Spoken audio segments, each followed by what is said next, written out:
एक नज़र, एक श्राप और उसी श्राप ने बदल दिया महाभारत का पूरा इतिहास। महाभारत के सबसे महान राजाओं में से एक राजा शांतनु अपने पिछले जन्म में कौन थे? उनकी सिर्फ एक नज़र ने एक चक्रवर्ती सम्राट को स्वर्ग से पृथ्वी पर जन्म लेने के लिए मजबूर कर दिया था। आखिर ब्रह्मा जी ने राजा महाभिष को ऐसा कौन सा भयंकर श्राप दिया जिसने उनकी पूरी नियति बदल दी? और क्यों माता गंगा ने जन्म लेते ही अपने 7 पुत्रों को नदी में बहा दिया? इन सभी रहस्यों का उत्तर छिपा है आज की इस अद्भुत पौराणिक कथा में, जो कि महाभारत की सबसे महत्वपूर्ण घटनाओं की शुरुआत करती है। राधे राधे, ब्रजधाम चैनल में आप सबका स्वागत है। तो आइए बिना देर किए हुए सुनते हैं राजा महाभिष, माँ गंगा और राजा शांतनु की यह दिव्य एवं रहस्यमयी कथा। अगर आपको ये कथा पसंद आए तो प्लीज़ इसको लाइक शेयर ज़रूर कीजिएगा और मेरे चैनल को सब्सक्राइब कीजिएगा और कमेंट में राधे राधे जरूर लिखिएगा। प्राचीन समय की बात है। इक्ष्वाकु वंश में महाभिष नामक एक राजा प्रसिद्ध थे। राजा महाभिष बड़े ही सत्यानुरागी और धर्मपरायण थे। उन्होंने एक सहस्त्र अश्वमेघ और 100 राजसूय यज्ञ करके देवराज इंद्र को प्रसन्न कर लिया। इस प्रकार यज्ञों के पुण्य फल के रूप में राजा को स्वर्गलोक की प्राप्ति हो गई। एक बार देवताओं की सभा में राजा महाभिष भी ब्रह्मा जी के समीप बैठे हुए थे। तभी नदियों में श्रेष्ठ गंगा जी का आगमन हुआ। तभी संयोग से वायु के झोंके से उनके चमचमाते सुंदर वस्त्र सहसा उड़कर ऊपर उठ गए। यह देख तत्क्षण सभी देवताओं ने अपनी नजरें झुका लीं, किंतु राजा महाभिष एकटक परम सुंदरी रूप गंगा को निहारते रह गए। यह देख रोष में आकर भगवान ब्रह्मा जी ने महाभिष को श्राप देते हुए कहा, हे दुर्मति महाभिष, तुम्हारी इस कुदृष्टि के कारण तुम्हें मनुष्य लोक में जन्म लेना होगा और तत्पश्चात तुम्हें पुण्यलोक मिलेगा। जिस गंगा ने तुम्हारे चित्त को चुराया है वही मनुष्य लोक में तुम्हारे विपरीत आचरण करेगी। जब तुम्हें उस पर क्रोध आएगा और वह तुम्हें छोड़कर चली जाएगी, तभी तुम इस श्राप से मुक्त हो पाओगे। तब राजा महाभिष ने अनेकों तपस्वी राजाओं का चिंतन किया और उनमें से केवल महातेजस्वी राजा प्रतीप को अपना पिता बनने के योग्य चुना। इधर सर्वांग सुंदरी गंगा राजा महाभिष के लिए दुखी होकर मन ही मन उनका चिंतन करती हुई वहाँ से चली गई। महानदी गंगा जब मार्ग से जा रही थी, तभी उन्होंने स्वर्ग से गिरते हुए वसुओं को देखा। वे मोह से आच्छादित और मलिन दिखाई दे रहे थे। उन्हें इस रूप में देखकर गंगा माँ ने पूछा, हे वसुओं, तुम्हारा दिव्य रूप नष्ट कैसे हो गया? सब कुशल मंगल तो है ना? तब वसुओं ने कहा, हे महानंदी, माँ गंगे, हमारी यह हालत महर्षि वशिष्ठ जी के श्राप से हुई है। एक समय की बात है जब महर्षि वशिष्ठ संध्या उपासना के लिए गए हुए थे। उस वक्त मोहवश हमने उनकी आज्ञा के बिना उनकी प्रिय गाय का अपहरण कर लिया, जिससे कुपित होकर उन्होंने हमें श्राप दिया कि देवता होकर तुमने चोरी जैसा दुष्कर्म किया।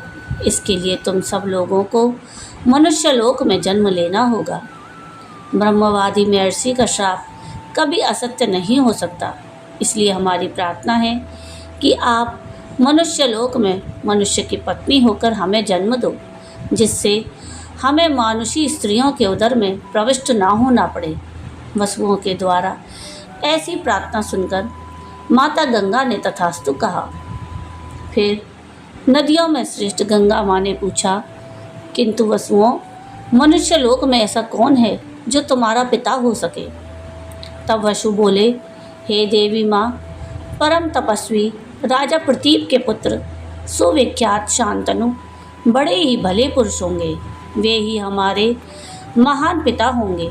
किंतु हे गंगे, जब हम तुम्हारे गर्भ से जन्म लें तब आप हमें जन्म लेते ही अपने जल में बहा देना, जिससे यथाशीघ्र हमें मृत्यु लोक से छुटकारा मिल सके। माँ गंगा ने कहा कि जैसा तुमने कहा मैं वैसा ही प्रयत्न करूँगी, जिससे तुम्हारा शुभ हो। इतना वार्तालाप कह करके वसुगण और गंगा अपने अपने रास्ते चल दिए।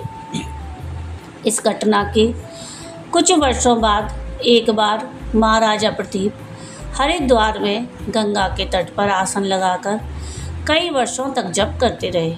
राजा प्रतीप की तेजस्विता से आकर्षित होकर गंगा एक सुंदर युवती का रूप धारण करके जल से बाहर निकली। श्रेष्ठ गुणों से युक्त माता गंगा राजर्षि प्रतीप को रिझाने के मंतव्य से उनकी शाल के समान दिखने वाली दाहिनी जांघ पर जा बैठी। नारी के कोमल स्पर्श से सहसा राजर्षि प्रतीप की आंखें खुल गईं। अपनी जंघा पर बैठी उस सुकोमल युवती से राजर्षि ने पूछा, हे भद्रे, तुम किस प्रयोजन से मेरे पास आई हो और तुम क्या चाहती हो? युवती बनी माता गंगा बोली, हे देव, दिन प्रतिदिन आपकी तपस्या से बढ़ने वाले तेज और सुंदरता के कारण मेरा आपके प्रति अनुराग बढ़ता जा रहा है। अतः हे राजन, मैं आपको ही चाहती हूँ, क्योंकि काम से मोहित होकर आई स्त्री को त्यागना साधु पुरुषों के लिए निंदनीय माना गया है। अतः आप मुझे स्वीकार करें और मेरी काम पिपासा को शांत करें। राजर्षि प्रतीप बोले, हे देवी, मेरा व्रत है कि मैं काम से मोहित होकर आई अपने वर्ण से भिन्न पराई स्त्री से समागम नहीं कर सकता। अतः मुझे क्षमा करें और मुझे अपने धर्म का पालन करने दें। युवती बनी माता गंगा बोली, हे राजन, मैं ना तो अशुभ हूँ और ना ही अमंगल करने वाली। मैं निश्चय ही आपके समागम के योग्य हूँ। मैं एक दिव्य कन्या हूँ जो आपके प्रति आकर्षित होकर आई हूँ। अतः निसंकोच मुझे अंगीकार करें। राजर्षि प्रतीप बोले, हे सुंदरी, तुम्हें पता होना चाहिए कि तुम मेरी दाहिनी जांघ पर बैठी हो, जो कि पुत्र, पुत्री और पुत्रवधू का आसन है। पुरुष की बाईं जांघ कामिनी के उपभोग के लिए होती है, जिसे तुमने नहीं चुना। अतः हे देवी, अब तुम्हें भोगना मेरे लिए धर्म के विरुद्ध होगा। अतः मैं तुम्हारे प्रति कोई कामना नहीं रखता। यदि तुम चाहो तो मेरी पुत्रवधू हो सकती हो। मैं अपने पुत्र के लिए तुम्हें स्वीकार करता हूँ। युवती बोली, जैसी आपकी इच्छा राजन। आपके द्वारा ना सही आपके पुत्र के साथ संयोग करके मुझे भारत वंश में आने का सौभाग्य प्राप्त होगा। संपूर्ण धरा पर जितने राजा हैं उनमें आप लोग सर्वश्रेष्ठ हैं, इसलिए मेरी आपके प्रति विशेष अनुरक्ति है। शतवर्षों में भी मैं आपके गुणों का बखान नहीं कर सकती। हे धर्मज्ञ नरेश, मैं आपके पुत्र से विवाह करूंगी, किंतु मेरी यह शर्त है कि वह मुझसे कभी कोई प्रश्न ना करें। इस शर्त का पालन करने पर ही मैं आपके पुत्र को सभी प्रकार से प्रसन्न रखूंगी। इतना कहकर गंगा माँ अंतर्ध्यान हो गई। समय बीता और राजर्षि प्रतीप और उनकी पत्नी पुत्र की प्राप्ति के लिए तपस्या करने लगी। यथा समय महारानी ने एक तेजस्वी बालक को जन्म दिया। शांत पिता की संतान होने के कारण उसका नाम शांतनु रखा गया। यथा समय शांतनु युवावस्था में पहुंच गए। तब एक दिन राजा प्रतीप को माँ गंगा को दिया गया वचन याद आया। राजा प्रतीप ने अपने पुत्र से कहा, शांतनु, तुम्हारे जन्म से पूर्व मेरे पास एक दिव्य स्त्री आई थी। उसकी इच्छा है कि तुम उसका वरण करो। अतः हे पुत्र, यदि वह सुंदरी कभी एकांत में तुम्हारे पास आए और काम इच्छा प्रकट करे तो बिना कुछ पूछे तुम उसका वरण करना, ऐसी मेरी आज्ञा है। इसके बाद राजा प्रतीप राज्यभार अपने पुत्र शांतनु को सौंप कर वन में निकल गए। कालांतर में एक दिन शांतनु हिंसक पशुओं का शिकार करते हुए गंगा माँ के तट पर पहुँच गए। वहाँ उन्होंने एक परम सुंदर स्त्री को देखा।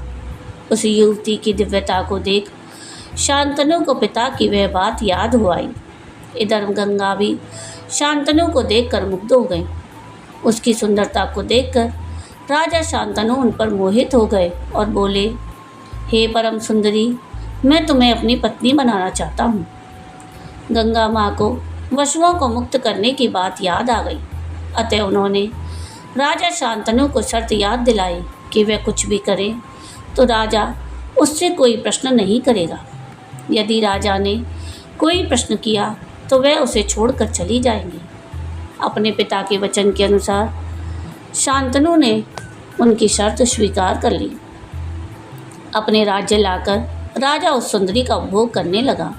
उनके संयोग से 8 पुत्रों का जन्म हुआ, किंतु प्रत्येक पुत्र को रानी जन्म लेते ही नदी में फेंक आती। राजा शांतनु रानी के छोड़कर चले जाने के डर से उनसे कुछ नहीं पूछते, किंतु 8वें पुत्र के जन्म के समय राजा ने व्यथित होकर महारानी बनी गंगा जी से पूछ ही लिया। तब शर्त के अनुसार उस पुत्र को जिंदा रखकर रानी बनी माता गंगा राजा शांतनु को छोड़कर चली गई। यह राजा शांतनु वही राजा महाभीष हैं जिन्हें ब्रह्मा जी ने श्राप दिया था कि हे दुर्मति महाभीष, तुम्हारी इस कुदृष्टि के कारण तुम्हें मनुष्य लोक में जन्म लेना होगा और तत्पश्चात तुम्हें पुण्य लोक मिलेगा। जिस गंगा ने तुम्हारे चित्त को चुराया है वही मनुष्य लोक में तुम्हारे विपरीत आचरण करेगी। जब तुम्हें उस पर क्रोध आएगा और वह तुम्हें छोड़कर चली जाएगी, तभी तुम इस श्राप से मुक्त हो पाओगे। ब्रह्मा जी का वही श्राप आज सत्य हुआ और गंगा राजा शांतनु को छोड़कर चली गई। इसके बाद राजा शांतनु उदास रहने लगे। तो ये थी महाभारत की एक बड़ी ही रोचक कथा। गंगा माँ ने अपने 7 पुत्रों को नदी में क्यों बहाया, ब्रह्मा जी का श्राप और राजा महाभीष की कथा। आपको आज की ये कथा कैसी लगी मुझे कमेंट करके ज़रूर बताइएगा। और अगर आपको आज की ये कहानी पसंद आई हो तो प्लीज़ इसको लाइक शेयर ज़रूर कीजिएगा और प्लीज़ मेरे चैनल को सब्सक्राइब कीजिएगा और कमेंट में राधे राधे ज़रूर लिखिएगा। वीडियो पूरा देखने के लिए थैंक यू। राधे राधे।